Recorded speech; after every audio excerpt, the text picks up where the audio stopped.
প্রিয় বন্ধুরা, আজ আলোচনা করব যারা দীর্ঘমেয়াদী গ্যাস্ট্রিকের সমস্যায় ভুগছেন তারা কিভাবে যা থেকে সমাধান পেতে পারেন। তো এর জন্য খাবারের সঠিক নিয়ম মেনে চলা দরকার। একবারে বেশি বেশি না খেয়ে অল্প অল্প করে খাবেন, 3 থেকে 4 বার বা 4 থেকে 5 বার। খুব বেশি করে খাবেন না।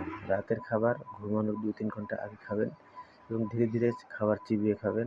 তেল ভাজা পোড়া খাবেন না এবং খাবার পর একটু হাঁটাচলা করবেন।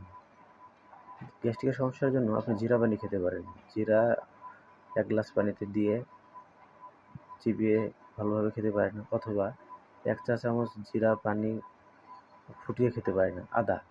আদা খুবই উপকারী। খাবারের আগে ছোট টুকরা 1 টুকরা আদা লবণ দিয়ে খেতে পারেন। পুদিনা পাতা খুবই ভালো স্বাস্থ্যের জন্য। পুদিনা পাতা দিয়ে চা বানিয়ে খেতে পারেন, এটা খুব উপকার দেয়। আমাদের ন্যাচারাল প্রোবায়োটিক হচ্ছে দই।